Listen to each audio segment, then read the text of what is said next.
কৃপানকে মেরে রং মাখিয়ে উচিত শিক্ষা দিল গীতা। সম্পূর্ণ জানতে ভিডিওটিতে একটি লাইক করে প্রথম থেকেই দেখতে থাকো।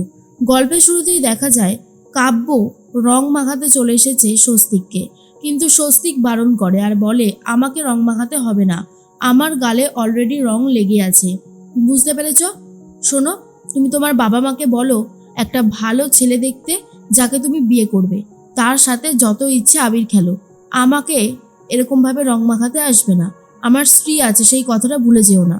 আর এরপর যেই হাতটা তুলেছিল কাব্য রং মাখাবে বলে স্বস্তিককে, সেই হাতে যেটুকু রং লেগে আছে স্বস্তিক আবার সেই হাতটা ধরেই কাব্যর গালেই মাখিয়ে দেয়। আর এটা দেখার পর কাব্য তো প্রচণ্ড রেগে গেছে।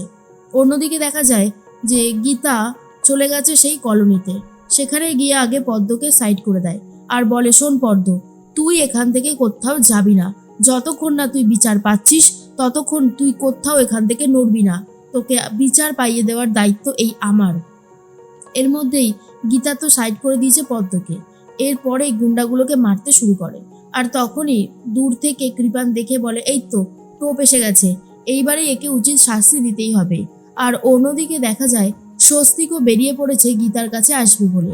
কাব্য তখন বলে, তোমার এই অপমান আমি কোনো দিন ভুলতে পারবো না স্বস্তিক, এবার দেখো তোমার জন্য কি অপেক্ষা করে রয়েছে। আর অন্যদিকে গীতা তো ভীষণই মারতে থাকে গুন্ডাগুলোকে, আর গুন্ডাগুলোকে মেরে রাস্তায় শুয়ে দেয়। তারপরেই কৃপানকে বলে, এই বাবু সোনা, আমি খুব ভালো মতনই জানি যে পদ্মকে তোরা মারতে আসিসনি, তোরা মারতে এসেছিস শুধুমাত্র আমাকে মারতে তোরা টোপ হিসেবে ব্যবহার করেছিলিস পদ্মকে। কিন্তু বল, আমাকে মেরে কি লাভ হবে? পালিয়ে যাবি ভাবছিস? কিচ্ছু করতে পারবি না, আমি এত সহজে এখানে মরতে আসিনি। এরপর কৃপানকে দেখে পদ্মকে বলে, রঙের বালতিটা নিয়ে আয় পদ্ম। আর তারপরে রঙের যে বালতিটা ছিল সেই রং ভর্তি বালতিটা পুরো উপুড় করে দিয়েছে মাথার মধ্যে গীতা কৃপানের। আর যেটা দেখার পর সবাই মিলে হাসাহাসি করতে থাকে। আর এরপরেই গীতা বলে, আর একটা দিন পরেই যখন তোর কেসটা কোর্টে উঠবে তুই ফিনিশ হয়ে যাবি, তোকে আর কেউ খুঁজে পাবে না, বুঝতে পেরেছিস? যা এখান থেকে, চলে যা, আমার সামনে থেকে দূর হয়ে যা। এরপর কৃপান মাথা নিচু করে বন্ধুদের নিয়ে সেখান থেকে বেরিয়ে যায়। আর ভজন মনে মনে বলে, না, এই মেয়েটাকে তো কোনোভাবেই জব্দ করতে পারছি না, কিছু তো আমাকে একটা করতেই হবে, এই মেয়েটাকে আমি এত শান্তিতে থাকতে দেব না। আর অন্যদিকে গীতা পেছন ফিরে দেখে চলে এসেছে স্বস্তিক তখন বলে, কি ব্যাপার, তুমি আমাকে ছেড়েই চলে আসলে এখানে? আমি যে খুব আশা করেছিলাম তোমার সাথে হোলি খেলবো বলে, আমার সেই আশাটা তুমি পূরণ করবে না, সেটা বললে কি করে হয় গীতা? এরপরেই পাড়া প্রতিবেশীরা বলতে থাকে, আরে আমাদের জামাই এসে গেছে, যাও যাও যাও, বেশি করে আবির নিয়ে এসো। আর এরপর গীতাকে সবার সামনেই বলতে থাকে, I love you Gita, I love you, আমি তোমাকে ভীষণই ভালোবাসি। আর গীতা তখন বলে, কি হচ্ছেটা কি, চারি সাইডে লোকজন রয়েছে। তখনই স্বস্তিক বলে, তাতে কি হয়েছে, আমি আপনাকে কতটা ভালোবাসি সেটা আশেপাশের লোকও বুঝতে পেরে যাবে। এরপর স্বস্তিককে সবাই মিলে আবির মাখাতে থাকে। সেই সুযোগে গীতা সেখান থেকে চলে যায়। আর অন্যদিকে গিনি নিয়ে এসেছে আবির মাখাবে বলে সাত্বিক তখন পেছন ঘুরে দাঁড়িয়ে আছে। গিনি তখন বলে, আমি চলে এসেছি সাত্বিক, আমি তোমাকে ভীষণ ভালোবাসি, আমি তোমাকে একটু রং মাখিয়ে দিই। আর এরপর সাত্বিক বলে, কিন্তু আমি তো তোমাকে ভালোবাসি না, আমি তোমাকে ভালোবেসে বিয়েও করে আনিনি এই বাড়িতে, তুমি নিজের ইচ্ছে এই বাড়ির বউ হয়ে এসেছো। আর প্লিজ প্লিজ আমাকে জোর করো না, আমার ভালো লাগে না এই সমস্ত কিছু, জানো তো? আমি আগেও বলেছি, এখনও বলছি, আমাকে এ সমস্ত একদম জোর করবে না, কারণ আমি তোমাকে ভালোবাসি না আর ভালোবাসতে পারবও না, এই কথাটা কান খুলে শুনে রাখো।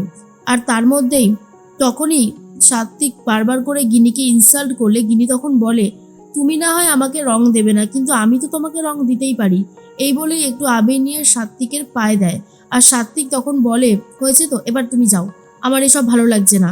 গিনি বলে, তা ভালো লাগবে কেন, এখন যদি গীতা এসে তোমাকে রং মাখাতো সেটা তোমার খুব ভালো লাগতো, তাই না সাত্বিক তখন বলে, একদমই তাই, কারণ আমি গীতাকে ভালোবাসি, ওই হলো আমার প্রথম ভালোবাসা। আর জানো তো একটা কথাতেই আছে, প্রথম ভালোবাসাকে মানুষ ভুলতে পারে না। আর আমিও সেইভাবে এখনো ভুলতে পারিনি গীতাকে, আর কখনো ভুলতে পারবও না। আশা করি তুমি আমার কথাটা বুঝতে পেরেছো। এর মধ্যেই গীতা বলে, গিনি তখন বলে, গীতাকে নিয়ে যে বাড়াবাড়িটা তুমি করছো সেটা একদমই ভালো হচ্ছে না। সাত্বিক অপমান করে গিনিকে ঘর থেকে বার করে দেয়। গিনি ভীষণই কান্নাকাটি করতে থাকে আর বলে, এর প্রতিশোধ তো আমি নিয়েই ছাড়বো। আর অন্যদিকে তখনই গীতা চলে গেছে বড়বাবুর কাছে। আর বড়বাবুকে সবটা বলে দেওয়ায় বড়বাবু বলে, ঠিক আছে আমি দেখছি। আর অন্যদিকে কৃপানের বাবা চলে এসেছে কিরণকান্তি আর বলে, কি ব্যাপার কি, হ্যাঁ কি শুরু করেছেন? আপনারা আমাদের ছেলেকে তুলে নিয়ে এসেছেন কেন? আর তখনই গীতা বলে, আগে একটা প্রেশারের ওষুধ খেয়ে নিন, তারপরে কথা বলতে আসবেন। আর এটা শোনার পরে কিরণকান্তি বলে, এই তুমি আমার ছেলেকে এইভাবে নিয়ে আসলে কেন থানায়? বলো আমার ছেলে কি করেছে? গীতা বলে, কি না করেছে সেটা বলুন। আর অন্যদিকে গিনি ফোন করেছে তার মাকে আর বলে, মা আমি আর পারছি না, বিশ্বাস করো সহ্য হচ্ছে না আমার। আর তখনই মা বলে, তোরা কি শুরু করেছিস? হ্যাঁ, পদ্মকে তো আরেকটু হলে মেরেই দিত।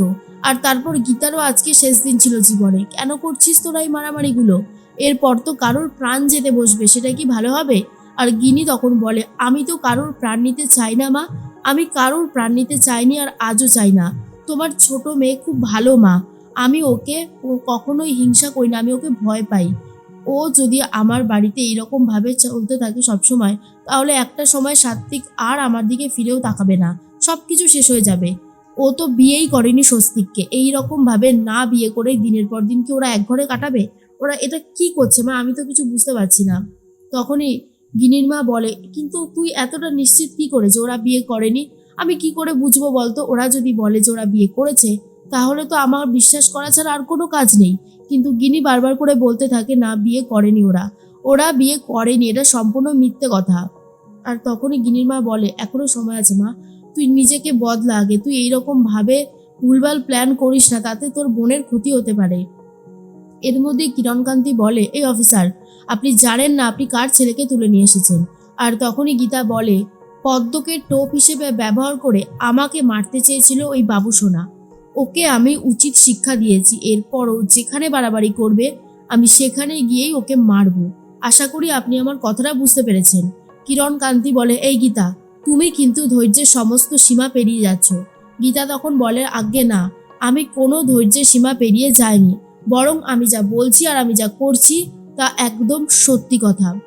এর মধ্যে কিরণকান্তি বলে, আমার ছেলেকে তো আমি ছাড়াবই, তারপর তোমার ব্যবস্থা কি করে করতে হয় সেটা আমারও খুব ভালো মতন জানা আছে। গীতা বলে, তাই নাকি? কি করতে পারবেন আপনি? আপনি কিছু করতে পারবেন না, তার আগেই ওই বাবুসোনার শাস্তি হয়ে যাবে। পদ্মর শ্লীলতাহানি করার জন্য ও শাস্তি পাবে, আর শাস্তি পাবেন আপনিও, পাবেন অগ্নিজিৎ মুখার্জি। কিরণকান্তি তো এসব কথা শোনার পরে প্রচণ্ড রেগে যায় আর বলে, কেউ আমার শাস্তি দিতে পারবে না, আমি হলাম স্বয়ং কিরণকান্তি ব্যানার্জি, আমিও দেখতে চাই কে আমার শাস্তির ব্যবস্থা করতে পারে। আর এর মধ্যে তখন পঙ্কজবাবু বলে, অগ্নিকন্যা, অগ্নিকন্যা এটা থানা, তুমি একটু শান্ত হও। গীতা তখন বলে, কি করে শান্ত হব বড়বাবু, কি করে শান্ত হব? এই ছেলেটা, এই বাবু সোনা যা অন্যায় করেছে, আর শান্ত হতে পারছি না। যতক্ষণ না ওর শাস্তি হচ্ছে ততক্ষণ এই গীতা কোনোভাবেই শান্তিতে থাকতে পারবে না।